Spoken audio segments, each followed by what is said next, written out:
In this video, you'll be taught how to install your Nano Ring hair extensions. So the very first thing you want to do is create that sectioning. So you're going to start on the top and work your way all the way down, and you're going to create that straight line straight down the back.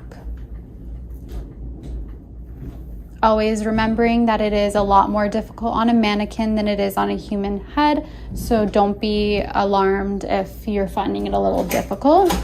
So you're going to create that back section, making it as straight and neat as possible.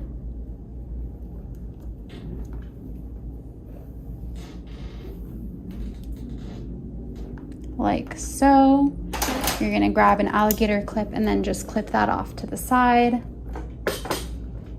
And working on this side, you're going to create your first row, and you're going to start about an inch above the bottom hairline. So you're going to create your first row an inch above that bottom hairline, and you're going to bring that down and just make sure again that it's as straight and as possible. And you're going to grab another alligator clip and clip that off. And you're going to do the exact same thing on the other side. And then this will connect your two lines, and it'll create one row. So typically I like to start on the middle here where this one was ended, and just create your next one over here. Bring that down, making sure they're equivalent and parallel to each other. Clip that upwards and clip off. And now you have your first row. Grabbing your alligator clips, you're going to just want to clip any hair that's falling below or interfering with your row up. And this just will make it a lot more easier for you. So now that you have your first nape row created, you're going to start your installation. Again, remembering that you start from the bottom, working your way upwards. With Nano Rings, you don't really have a guide. It's just row by row by row by row until you've filled up the entire head. So the first thing you grab is your loop thread, and you just load up the thread with the nano beads. I usually get silicone lined rings, and this will just protect the hair a lot better than if they were non-silicone lined rings. So I get it in a size 3 millimeters, and you typically want the bead itself to match the client's root color. If they're doing an ombre and their root is brown and the hair is blonde, you still want it to be brown because you want the bead to disguise with their natural hair color, which would be the root color. So always making sure that the bead matches the client's root color. So you're gonna load up the bead using your rings, and you're just gonna grab them. They're very, very small. And you're just going to put them right through the needle. And typically I like to load it up at least about halfway, so it just makes my process a lot faster. Loop that through. And once you've loaded it up, you're going to start on either your left side or your right side. Again, alternating in each row, you're going to alternate your side. So starting on this row, I'm going to start on the right side, working my way to the left side. In my next row, I'm going to start on the left side, working my way to the right side. And this will create that brick layer effect rather than having your rows directly on top of each other. The brick layer allows for the extension to get and fill those gaps in between. So starting on my right side, you're going to want to leave a finger space away from the perimeter of the client's face to where you start and put your first extension. And typically what I like to do is, grabbing the tail comb, I will create a triangular effect. So dragging, leaving the tip of the tail comb gliding on the client's scalp, you're going to create a triangular effect, just like that. And you're going to grab what's equivalent of the client's natural hair to one extension. So once you've grabbed your client's natural hair, you're going to grab your loop thread. You're going to put your fingers through it. So you're going to open up the loop like so. And you're going to grab the hair, making sure that there's no crosshairs, there's nothing interfering with this section that you've sectioned off. And you're going to pull the hair through the loop. So now it looks like this. And you're going to hold them both in one hand using your right hand or left hand, whichever side is your dominant. You're going to push the bead upwards and you're going to pull that bead onto the client's hair. You don't want to hold on the client's natural hair too strong or else the bead is not going to go through. So maybe letting go and then pushing that bead through, pulling your loop out of the way. So then you're going to push that bead upwards and bring it closer to the root. I like to say I like to keep about a pinky space of where the client's scalp is to where the bead will sit. So you don't want to bring it too high up. If you're bringing it too high up, it's going to be too tight and cause too much tension at the scalp. So you could see here, this is too much tension if you're bringing it too high, and this could cause damage, breakage, and slippage. So you want to lower that a tiny bit. And as you can see, it's created a triangular, like an upside down triangle. You're then going to grab your nano ring. And as you can see, there's a little metal piece at the top there. You're going to put that behind and underneath the bead and push that metal piece upwards. Holding that in place, you're going to use your pliers. And as you can see, it did go up a little tighter to the root, but I'm going to fix that with the pliers. So grabbing your pliers, you're going to put that directly on the bead, drag it down a little bit so it's not so close to the root, and then press and firmly tighten that. And now you have your nano ring extension installed. So we're going to do that and keep going to fill up the entire row. Again, same thing. You're going to create that triangular, and you do want it to be like directly beside each other. So you're going to create that triangular, almost like a U shape will create that triangular look. And then it kind of typically looks like that. You're going to grab your loop, putting your fingers through to open it. You're going to loop the hair through your thread, pulling it out of the way, then pushing your one bead up. And I would suggest don't bring the loop all the way up here, kind of bring it halfway down the shaft so it's easier. And you're going to push that bead through the hair. And now that you've got it onto the hair, you're going to pull your thread, holding the bead, pulling your thread to get that hair out of the loop. So now that you have that, you're going to bring that upwards. Again, making sure you have a pinky space from the scalp to where the bead is going to be sitting, so we can bring that a little lower. Using your finger and keeping it here to hold it in place, you're going to grab your nano extension. I typically like to put it behind, not in front, so I'll put the metal piece just behind there, so the hair is covering the extension. The client's natural hair is covering the extension. Then grabbing your pliers, you're going to adjust and then tightly press that together. And then you're going to continue.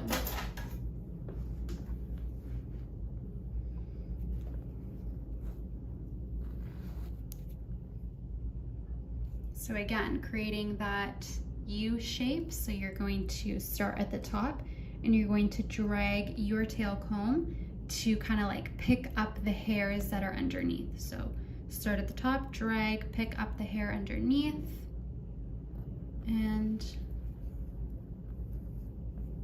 now that you have your hair,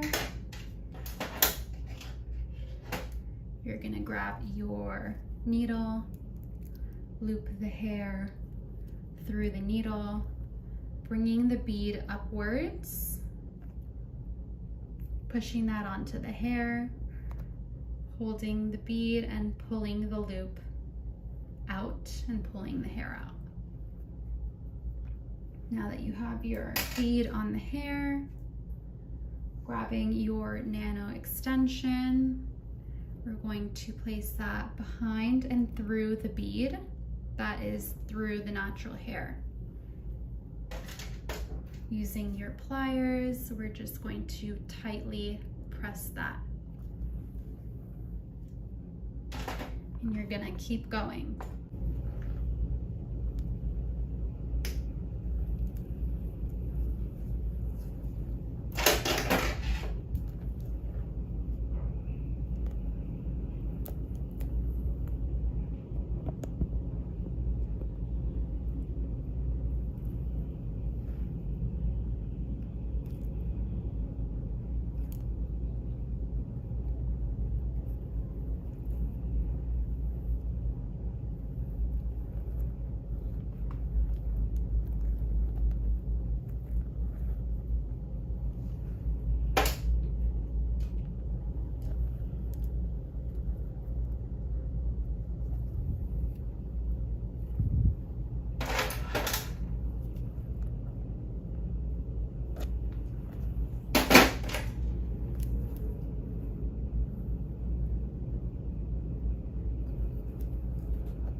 Now, if you find that you're struggling to pull the bead through the loop, it just could mean that you added too much of the client's natural hair.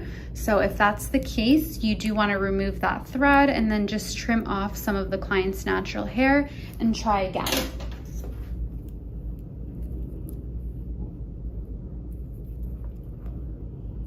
And then it should be able to go through.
So as you guys can see, I must have added too much hair because my bead is not going up.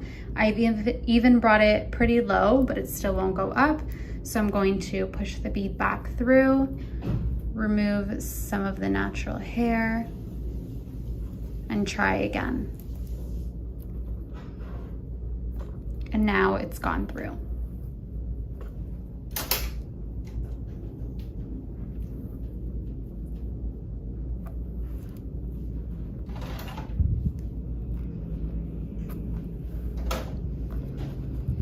And now we've created our first row of the Nano installation. And if you'd like, you can also straighten out your rows just to make it easier for the final product at the end. but typically you will then go again and work row by row. You're going to do the same thing. You're going to create your next section and your next row, dropping these two down. So we're going to work on this quadrant first.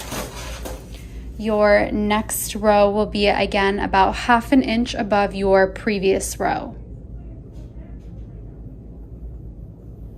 And you're going to drop that hair down.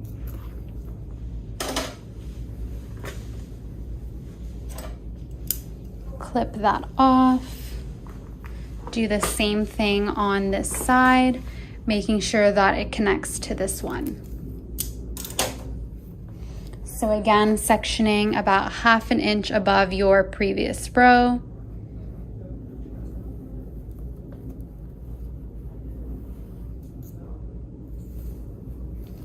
And just making sure that it connects to create one big row.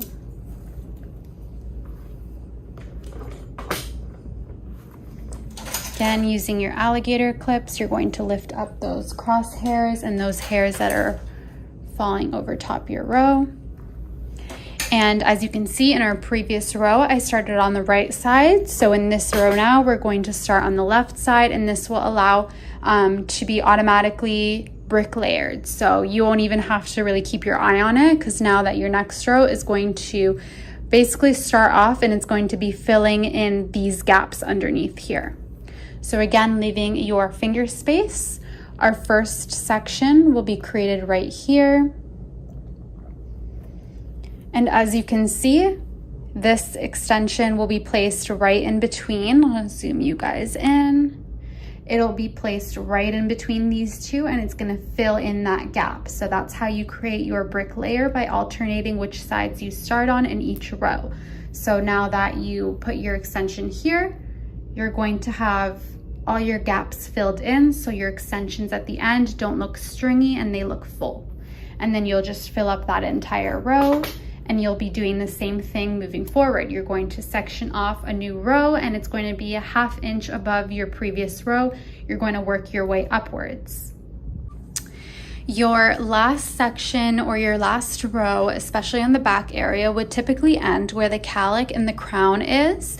This is because if you go too high up or too close to this area, the extension will be visible. So the calic and the crown area is typically around the center top back of the client's scalp. On some clients, you can actually see it and it looks like a little bald circle, and on other clients, it's a little harder to detect. So if you do notice it, please do not pass it to make it a little easier. The last section on the client's back would be where the brow bone is aligned. So the top of the brow bone, or the brow arch, sorry, this would typically be your last row. So as you guys can see here, her brow will meet up with where her crown or her calic is. That will be your last row in the back.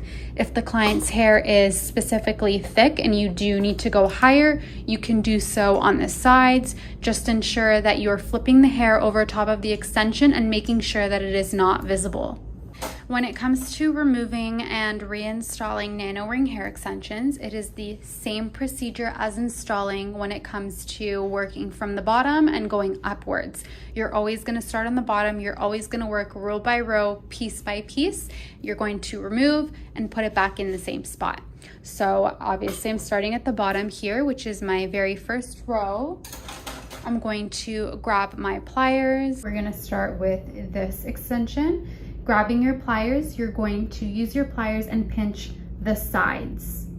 So you're not going to pinch like this where we originally pinched to secure it. You're now going to open the bead, so pinching the sides opens up the bead. Sometimes you gotta do it again to loosen it up more, and then your extension will come out. You're then going to remove the bead. And now this goes in the garbage. You cannot reuse Nano Rings, and then this can be placed aside to be put back in shortly. And then you're going to do that for the rest of the row. You're going to pinch the side of the beads, remove the extension, remove the bead, And another suggestion or something you'll have to do is you're going to have to brush out those sections, of course, because they will get tangled. There will be a little bit of matting, which is very normal. So just ensure that you do brush those out. And then continuing that for the rest of the entire row.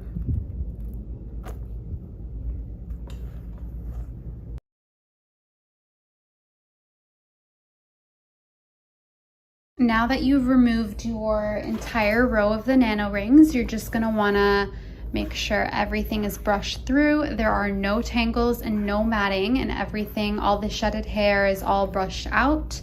You're just gonna then clean up that row and prepare it to be installed for the extensions. So starting on whichever side you decide, I'm gonna start on my right side, you're now going to install the extension back in the same place. So 1 finger space away from the perimeter of the face, you're going to start reinstalling your nano beads. And this is pretty much just the installation process all over again.